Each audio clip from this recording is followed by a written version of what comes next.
ശുദ്ധീകരിക്കാൻ, നജസ് നീക്കാനുള്ള അസ്ലിയായ ഇത് വേണ്ടത് വെള്ളമാണ്. അപ്പം ഞാൻ അവിടുന്ന് വേറെ ചർച്ച വരും, വെള്ളം കൊണ്ട് അല്ലാതെ നജസ് നീങ്ങിയാലോ? വെള്ളം കൊണ്ടല്ലാതെ നജസ് നീങ്ങിപ്പോയി എങ്കിൽ അത് ശുദ്ധിയായി പരിഗണിക്കപ്പെടുമോ ഇല്ലേ? അതിൽ പൊതുവെ അഭിപ്രായ വ്യത്യാസം മദ്ഹബിനൊക്കെ കാണാൻ പറ്റും.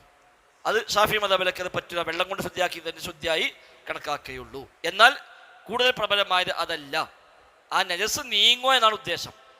വെള്ളം ഉപയോഗിക്കുക എന്നതാണോ ഉദ്ദേശം, നജസ് നീങ്ങുക എന്നതാണോ ഉദ്ദേശം എന്ന് വെച്ചാൽ നജസ് നീങ്ങുകയാണ് ഉദ്ദേശം, വെള്ളം ഉപയോഗിക്കുക എന്നതല്ല അടിസ്ഥാന ഉദ്ദേശം. ഉദ്ദേശം എന്ത്? നജസിനെ നീക്കുക. അപ്പം നജസ് നീങ്ങി എങ്കിൽ ശുദ്ധിയായി. അത് വെള്ളം ഉപയോഗിച്ചതാവാം, വെള്ളം ഉപയോഗിക്കാതെയാവാം. ചിലപ്പോൾ പറ്റ ഉണങ്ങിപ്പോയി, ഇപ്പം നിലത്ത് മൂത്രമൊഴിച്ചു, അത് വെയിൽ കൊണ്ട് ഉണങ്ങി അതിന് യാതൊരു അവശിഷ്ടമില്ലാത്ത വിധം അതങ്ങ് തേഞ്ഞു മാഞ്ഞ് ഇല്ലാതായിപ്പോയി, ഒരു സ്മെല്ലുമില്ല, അതിന് നിറവുമില്ല, ഒന്നുമില്ല. അങ്ങനെ ആയിക്കഴിഞ്ഞാൽ എന്നാലും പിന്നെ വെള്ളം കൊണ്ട് കഴുകണോ വേണ്ടേ? അപ്പം അത് ചർച്ച അവിടെ അതിലേക്കാണ് വരിക. അതെ, ഡ്രൈ ക്ലീനിങ്ങൊക്കെ വരും. അപ്പം ഇങ്ങനെയൊക്കെ വരുന്ന സ്ഥലത്ത് അത് വെള്ളം ഉപയോഗിക്കാത്ത ശുദ്ധിയായി കഴിഞ്ഞാൽ ശുദ്ധിയായി പരിഗണിക്കപ്പെടുമോ ഇല്ലേ? അതിന് ധാരാളം ചർച്ചകൾ പണ്ഡിതന്മാർക്ക്. ചിലർ പറഞ്ഞ് പിന്നെ പറ്റൂല, വെള്ളം കൊണ്ട് ശുദ്ധിയാക്കി മാത്രമേ അത് ശുദ്ധിയാവുകയുള്ളൂ. എന്നാൽ പിന്നെ ധാരാളമുള്ള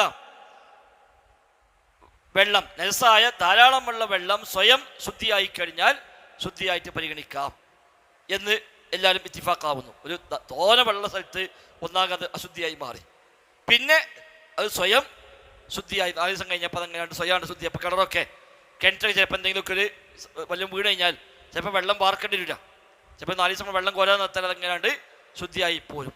അങ്ങനെയൊക്കെ ശുദ്ധിയായി കഴിഞ്ഞാൽ അത് ശുദ്ധിയായി പരിഗണിക്കപ്പെടാമോ ഇല്ലേ? അപ്പം അവിടെ ധാരാളം വെള്ളമുണ്ടെങ്കിൽ സ്വയം ശുദ്ധിയായാൽ ശുദ്ധിയായി പരിഗണിക്കാം എന്നതിൽ പൊതുവെ എല്ലാവരും അഭിപ്രായപ്പെട്ടിട്ടുണ്ട്. കുറഞ്ഞ വെള്ളമാണെങ്കിൽ പറ്റുമെന്നും പറ്റൂല എന്നുമൊക്കെ പറഞ്ഞവരുണ്ട്.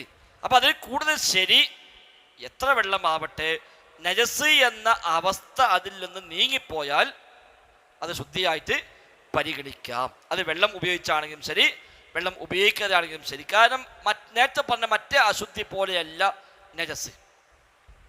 നമ്മളവിടെ വ്യത്യാസം പറഞ്ഞു. എന്താ വ്യത്യാസം? നജസും ഹദസും തമ്മിൽ.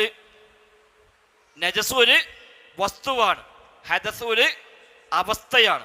അപ്പം ആ അവസ്ഥ അല്ലാഹ് നിശ്ചയിച്ചതാണ്, അല്ലാതെ നമുക്ക് ബാഹ്യമായി കാണാവുന്ന അശുദ്ധിയല്ല. ഒതു മുറിഞ്ഞു, ഒതു ഉള്ള ഒരാളെയും ഒതു ഇല്ലാത്ത ഒരാളെയും കൊണ്ട് ടെസ്റ്റ് ചെയ്താൽ വല്ലതും കിട്ടുമോ? ഇല്ല. അപ്പം അല്ലാഹ് നിശ്ചയിച്ചതാണ്. ഒതു ഇല്ലെങ്കിൽ അയാൾക്ക് അശുദ്ധി എന്ന് പറയും. അപ്പം എങ്കിൽ ശുദ്ധിയാവാൻ എന്തു വേണം? അത് അല്ലാഹ് എന്താണ് നിശ്ചയിച്ചത്, അതിനെ ചെയ്യണം. എന്നാൽ ഇതല്ല, ഇത് ബാഹ്യമായി അവിടെ നമ്മൾ കാണുന്ന അനുഭവിക്കുന്ന ഒന്നാണ്. അവിടെ അശുദ്ധി വന്ന് ചേരുക. ആ അശുദ്ധി നീങ്ങിപ്പോയി കഴിഞ്ഞാൽ, ആ മ്ലേച്ഛത നീങ്ങിപ്പോയി കഴിഞ്ഞാൽ സ്വാഭാവികമായും അത് ശുദ്ധിയായിട്ട് കണക്കാക്കാം. എന്നാൽ ശുദ്ധി ആക്കാൻ ഉപയോഗിക്കേണ്ടത് ഒന്നാമതായി വെള്ളമാണ്, തർക്കമില്ല. ഇനി വെള്ളം ഉപയോഗിക്കാതെ തന്നെ ഈ മ്ലേച്ഛത നീങ്ങിപ്പോയാൽ നമുക്കതിനെ ശുദ്ധിയായതായിട്ട് കണക്കാക്കുകയും ചെയ്യാം എന്നാണ് പൊതുവെ അതിലുള്ള ഒരു പ്രബലാഭിപ്രായമായി പണ്ഡിതന്മാരൊക്കെ എടുത്ത് പറയുന്നത്. പക്ഷെ ഏത് നജസ്? വലാ യുസിദു നജസ, ബാക്കി എന്താ?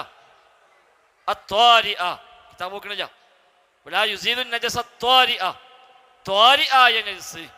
അപ്പൊ ത്വാരി അല്ലാത്ത നജസ് ഉണ്ട്, അത് ഏത് വെള്ളം കൊണ്ടും ശുദ്ധിയാവുകയില്ല. അതാണ് ത്വാരി അല്ലാത്ത നജസ്. ഇപ്പൊ കാഷ്ടം അത് നജസാണ്, അത് എത്ര കഴിക്കാനും ശുദ്ധിയാവുമോ? ഇല്ല. നായ, ഒരു നായനെ പിടിച്ച് 7 വട്ടം മണ്ണിട്ട് കുളിപ്പിച്ചു, എന്നാലും നായ നജസ് തന്നെയാണ്.